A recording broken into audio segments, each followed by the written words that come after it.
Por poneros un poco en situación, yo empecé en el mundo de la computación cuántica, bueno, hace no demasiado tiempo, como una forma de aplicar pues todas las matemáticas que había aprendido en la carrera. Y enseguida pues quedé maravillado con esta nueva disciplina. Y es que como es algo que está, perdonad que me voy a quitar la mascarilla, como es algo que están haciendo, pues tenemos muy poquitas herramientas, te dicen lo que es un qubit, las cuatro propiedades que hemos visto y unas puertas. Pues con eso tenemos que ser capaces de generar una nueva forma de pensar, de generar una nueva forma de obtener rendimiento. Entonces, hoy os vengo a hablar de por qué una empresa como Sanadu, una empresa de Canadá, se ha fijado en un chico recién graduado hace un año. Pues para que sirva un poco de referencia pues a estos estudiantes que ahora quieren introducirse en el mundillo, o contaros también un poco el ecosistema empresarial desde mi punto de vista. Entonces, dicho esto, vamos a empezar con una noticia del 1 de octubre de este mismo año, estamos hablando de hace 2 meses, en el que fue un hito muy importante para la computación cuántica desde este punto de vista empresarial. Y es que IonQ fue la primera empresa que se dedica exclusivamente a la computación cuántica que ha salido a bolsa. Y esto es algo muy importante por diferentes motivos. En primer lugar, estamos viendo que esta tecnología ya pues, se está implantando cada vez más en la sociedad. Por otro lado, demuestra todo el dinero que hay detrás. Y es que no todas las empresas pueden salir a bolsa. Y finalmente, pues podemos sacar información relevante como cómo percibe la sociedad esta tecnología, ya que a partir de la evolución de una acción, pues es cosa que podemos obtener. Y este hito que fue tan importante, pues a la semana siguiente ya teníamos la segunda empresa de computación cuántica en bolsa. O sea, con esto quiero hacer referencia al momento en el que nos estamos moviendo. Un momento de mucho movimiento, mucha inversión y mucha competitividad. Por lo que creo que es una situación idónea, por lo menos para dar un primer pasito hacia lo que es este mundo. Entonces, dicho esto, lo primero de todo, ¿qué es lo que buscan las empresas en esta nueva tecnología? Pues lo que buscan es dinero. Eso, lo primero. Y si pudieran sacar dinero sin saber lo que es un qubit, lo harían. Pero bueno, realmente se está viendo que a partir de la computación cuántica existen otras formas de sacar beneficio. Gracias a la reducción de tiempos, optimización de soluciones y reutilización de conocimiento. Respecto a la reducción de tiempo, quiero hacer especial hincapié porque solemos tener una idea errónea de lo que es la computación cuántica. Solemos creer que es un ordenador clásico, pero mucho más rápido. Pero para nada es así. Y suelo poner el mismo ejemplo. Imaginemos que estamos en un lago, en una orilla, y queremos ir al lado opuesto. Pues bien, un ordenador clásico podría ser un coche que va a 100 km por hora y llega pues, al destino. Mientras que un ordenador cuántico, vamos a decir que también es un coche, no es así, pero podemos decir que sí, que además también va a 100 km por hora, pero es capaz de ir por el agua. Entonces, al final llegamos antes a nuestro objetivo, pero no por ser más rápidos, sino por ir por sitios por los que no podemos ir con un ordenador tradicional. Entonces, es muy importante investigar precisamente en cuáles son los problemas donde podemos encontrar estos atajos, construir estas autopistas. En segundo lugar, tenemos la optimización de soluciones. Y es que hay veces que no nos interesa disminuir tiempo, sino mejorar la precisión de un algoritmo. Imaginemos que queremos clasificar, queremos hacer un programa que, dadas las características de un vino, nos diga si es de tipo A o de calidad tipo B. Pues tal vez con un algoritmo clásico llegamos a clasificar este producto con un 86% de precisión. Pues podríamos utilizar las nuevas ideas que aporta la computación cuántica para intentar aumentar ese margen. Por otro lado, reutilización del conocimiento, que esto puede parecer que normalmente queda muy de segundo plano, pero es fundamental el poder aprovechar, que una empresa pueda aprovechar todo lo que lleva haciendo hasta el momento. Una empresa que no es capaz de hacer esto, pues plantea un mal modelo de negocio o por lo menos un modelo muy arriesgado. Entonces, hacia donde yo creo que va a evolucionar a corto plazo la computación cuántica, y algo se ha ido comentando, es precisamente las soluciones híbridas, en las que podemos sacar fuerza de la parte clásica y de la parte cuántica. Entonces, dicho esto, todavía puede que tengamos un poco abstracta la idea de las posibles aplicaciones. Entonces, bueno, algo ya se ha ido comentando, pero os he querido seleccionar aplicaciones en las que realmente ya hay inversión real detrás en las que ya hay empresas que han metido dinero. Podemos encontrar ciberseguridad de las principales aplicaciones. Como hemos dicho, los ordenadores cuánticos van a poder romper los sistemas criptográficos, pues tendremos que estudiar cómo defendernos. Luego nos hablarán de ello, pues, criptografía cuántica. Desarrollo de medicamentos, descubrimiento de materiales, todo gracias a esa simulación de moléculas de la que ya hemos hablado varias veces. Porque actualmente, por ejemplo, una farmacéutica quiere realizar un medicamento, pues construye su candidato a molécula y quiere ver cómo se comporta. Pues tenemos que ir a analizar la molécula, construirla, llevarla al laboratorio, recibir los resultados e interpretarlos. Un proceso muy largo y muy costoso. Pues imaginaros que todo eso se pudiera simular sin salir del ordenador.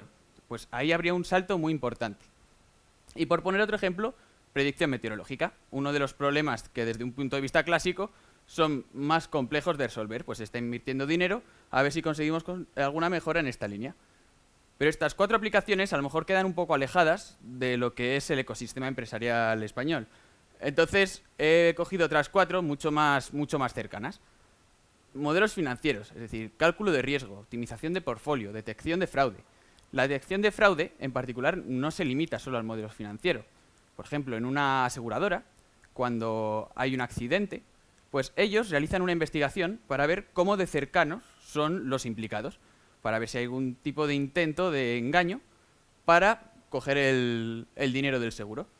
Estas búsquedas se hacen a través de grafos, una forma de ordenar datos, y realizan búsquedas por estas estructuras. Pues bien, estas búsquedas se podrían ver potenciadas con ayuda de algoritmos cuánticos. Gestión de rutas, programación de eventos, tareas muy del día a día, que se resuelven en particular muy bien con el Quantum Annealing, ese tipo de computación de la que ya nos han hablado alguna vez. Pero por hacer un especial hincapié, el Quantum Annealing, como decíamos, no es computación universal.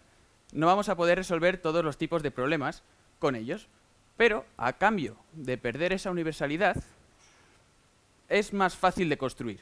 Entonces, en ordenadores de este tipo, estamos llegando al orden de los 5000 qubits, mientras que en ordenadores de superconductores, que son los que más oímos, los que sí que son universales, estamos rompiendo ahora mismo la barrera de los 100. Entonces, posiblemente, de cara a la empresa, a corto plazo, el Quantum Annealing gane bastante fuerza. Y finalmente, inteligencia artificial, una de las disciplinas más claras en las que conseguir esa reutilización del conocimiento y aplicar las mejoras de uno en otro. Por entrar un poquito en detalles más técnicos, tal vez os suene TensorFlow, Keras, PyTorch, que son frameworks para trabajar con inteligencia artificial actualmente. Pues bien, lo que se ha conseguido es que con un framework cuántico, un programa cuántico, podamos sustituir, por ejemplo, algunas neuronas que en vez de hacer las clásicas, las sustituimos por una neurona cuántica, que es un concepto todavía no del todo definido, hay diferentes formas de hacerlo, pero que ahí está. Entonces, el resto, todo lo que es el entrenamiento de la red u otras mejoras que hemos ido aprendiendo a lo largo de estos años, pues no se pierdan. Pero bueno, con esto ya respondemos. ¿Qué buscan las empresas y cómo podemos, y algunas aplicaciones importantes? Pero ¿qué problemática nos encontramos ahora? Os he hecho un dibujito a mano que yo creo que va a dejar las cosas claras. Con el puntito azul voy a representar un problema que queremos resolver. En particular vamos a decir que es calcular la energía de una molécula. Que esto es importante por el tema de saber cómo de estable es y este tipo de cosas. Entonces, ese problema en particular necesita una serie de requisitos. Por lo menos que tenga tantos qubits, por lo menos que esos qubits no sean ruidosos, porque si no, no se va a poder ejecutar. Entonces, lo idóneo sería precisamente que el hardware, el ordenador cuántico, cumpla con esos requisitos. Pero la verdad, ahora mismo, no es así. Nos encontramos en la era NISQ. Pocos qubits, nos encontramos ese ruido, esa decoherencia, no podemos ejecutar circuitos muy profundos, o, por ejemplo, no existe disponibilidad entre una empresa, no puede acceder a esos ordenadores, o tiene que esperar mucho tiempo, o a lo mejor son muy caros. Pues esto sigue aumentando el gap, esa diferencia entre lo que queremos ejecutar y lo que tenemos actualmente. Entonces, a partir de esto, ¿qué podríamos hacer? Esperar tiempo. lo que podría hacer una empresa es marcar su límite de qué es lo que quiere, esos requisitos que necesita para sacar esa aplicación y esperar a que el hardware poco a poco vaya evolucionando. Entonces, aquí al final, en el cruce de las dos curvas, es donde se produciría la aplicación cuántica, donde realmente el software con el hardware por fin encajan y podemos sacar esa ventaja. Realmente, si atacamos problemas que clásicamente hablando sean complejos, esa aplicación cuántica es lo que se denominaría supremacía cuántica. Pero, ¿qué problema? Bueno, pero ya hemos oído, nos contaban antes, que ya hemos alcanzado esa supremacía cuántica. Y aquí estamos viendo que la distancia es muy lejana. Pues bien, eso es porque esto es un problema que hemos dicho para calcular la energía de un hamiltoniano. Perdón, para la energía de una molécula. ¿Qué podríamos hacer? Buscar problemas que tengan menos requisitos. Y en particular, la supremacía cuántica fue encontrar un problema, como bien nos decía Alba, con muy poquitos requisitos donde se producía el cruce. ¿Cuál es el problema? Que cuanto más bajemos, normalmente, suele ser menos práctico lo que estamos haciendo. Por lo que considero que sería realmente un salto importante en este sector es conseguir aplicación supremacía en un problema práctico. Entonces, podríamos quedarnos como moraleja que las empresas se tienen que quedar de brazos cruzados hasta que el hardware se adapte. Pero si quiero que os quedéis con algo de la charla que os estoy dando ahora, es precisamente que no es así. Lo que tenemos que intentar es trabajar en esos problemas que tenemos ahora, detectar qué quiere resolver e intentar disminuir los requisitos lo máximo posible. Y esto es precisamente lo que hace el Quantum Software Engineer, el ingeniero de software cuántico, trabajar y disminuir para que ese cruce se produzca lo antes posible. ¿Y cómo se puede conseguir esto? Pues volviendo al mismo ejemplo, cálculo de la energía de una molécula. Joder, ¿y por qué en vez de codificar la molécula de esta forma no utilizamos esta otra definición? ¿Qué tal? Joder, pues mira, qué bien, porque ahora eso necesita menos qubits. Pues mira, ahora nos hacen falta menos requisitos. O alguien desarrolla un algoritmo de corrección de errores que nos permite ejecutar nuestros algoritmos, aunque todavía hay algo de ruido.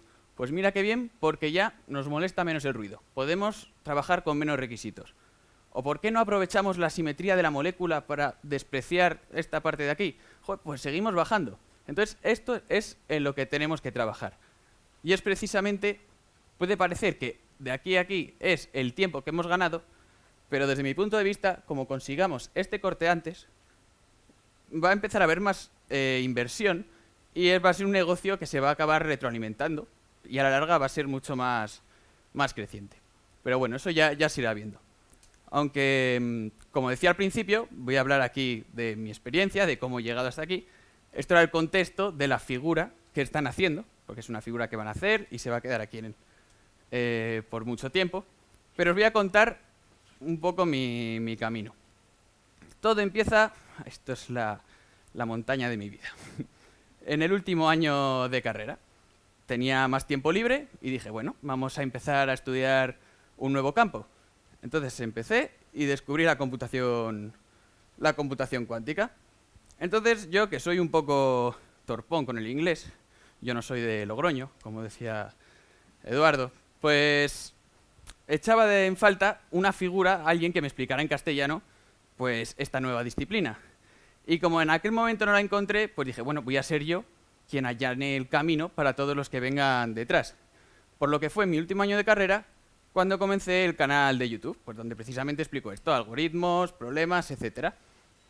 Entonces, bueno, fue un año de mucho trabajo. Realmente me obligaba a todas las semanas publicar algo. Entonces, todas las semanas tenía que aprender algo nuevo, entenderlo bien, porque eso que dicen de que cuando explicas algo es cuando realmente lo entiendes, es totalmente cierto. Y bueno, fue un año bastante productivo. Se acercaba final de carrera y tenía que elegir un proyecto fin de grado. Entonces dije, bueno, esto surgió con los amigos en un bar de a ver qué pasa, pero escribí a IBM. Hola IBM, ¿os apetece hacer un TFG conmigo? Y les escribí por Twitter. O sea, no confiaba en nada en el invento, pero efectivamente di con 2 personas que fueron un encanto y desde el minuto 1 decidieron ayudarme. Entonces, en este TFG, fue un TFG mucha investigación en el proceso del Quantum Machine Learning, para nada bibliografía. Y para que os deis cuenta de lo arriesgado que fue, por así decirlo, el tema, porque al final un TFG es algo que tiene que ser cerrado, pero dijimos, bueno, vamos a intentar ir por esta línea. Pues a mitad de proyecto nos demostraron en una universidad de Estados Unidos que no se podía hacer lo que queríamos hacer. Entonces fue un momento de tensión, vamos pasito para atrás, vamos a replantear. Pero bueno, aunque acabó saliendo bastante bien, fue una etapa interesante cuanto menos. Entonces, a partir de esto, ya tenía este añito de experiencia, trabajé con IBM, etcétera. Pues el siguiente paso fue montar una startup. Nos juntamos 4 amigos que ya nos conocíamos del sector y fundamos Capitán Quantum. Por daros una idea de en qué consistía, hemos visto que hay ciertos problemas que son muy típicos en la computación cuántica, el problema del viajante, algunos de gestión de horarios, lo de la molécula, son problemas típicos de resolver. Entonces dijimos, bueno, pues vamos a empaquetarlos, los ponemos ahí en la nube, para que si una empresa o un usuario quiere utilizar estas cosas, no tenga que saber toda la cuántica que hay por detrás. Directamente hacen una llamada, estas son mis ciudades, estas son mis distancias, dame la ruta.